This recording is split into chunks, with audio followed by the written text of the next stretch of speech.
અંકલેશ્વરના કુખ્યાત બુટલેગર એક સાથે 5 જેટલી મોપેડમાં દારૂ ભરી વેચાણ કરતા રંગે હાથ ઝડપી પાડવામાં આવ્યો હતો. એલસીબી પોલીસ દ્વારા 5 ગાડીમાંથી 750 ml ની 29 બોટલ મળી 54,600 નો દારૂ ને 5 મોપેડ મળી 2.5 લાખ રૂપિયાનો મુદ્દામાલ જપ્ત કર્યો હતો. મહારાષ્ટ્ર નાસિકના સપ્લાયર સહિત 2 વોન્ટેડ જાહેર કરી વધુ તપાસ શરૂ કરાઈ હતી. ભરૂચ એલસીબીની ટીમ અંકલેશ્વર શહેર વિસ્તારમાં પેટ્રોલિંગમાં હતી. તે દરમિયાન ચોક્કસ માહિતી મળી હતી કે સર્જન બંગલોઝના મકાન નંબર 68માં રહેતા અર્પિત ઉર્ફે અપ્પુ ધનેશ સુનેવાલા દ્વારા પોતાના ઘરમાં વિવિધ ગાડીમાં તેમજ ઘરમાં મોટા પાયે ઇંગ્લિશ દારૂ લાવી વેચાણ કરી રહ્યો છે.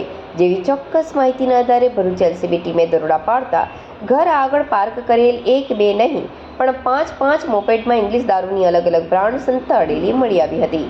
પોલીસે કુલ 750 ml ની 29 બોટલ મળી કુલ 54,600 રૂપિયાનો દારૂ તેમજ 5 મોપેડ 2,50,000 મળી કુલ 3 લાખ ઉપરાંતનો મુદ્દામાલ જપ્ત કર્યો હતો.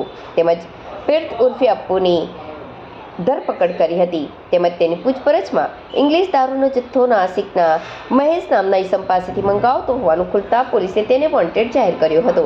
તો પોલીસે ઝડપી પાડી મોપેડ પૈકી એક મોપેડ તસ્વીન ધનેશભાઈ સુનેવાલા દારૂની હેરફેરી માટે આપ્યો હોવાનું ખુલતા પોલીસે તેને પણ વોન્ટેડ જાહેર કરી શહેર એ ડિવિઝન પોલીસ પ્રોહિબિશન એક્ટ હેઠળ ગુનો નોંધી વધુ તપાસ શરૂ કરી હતી.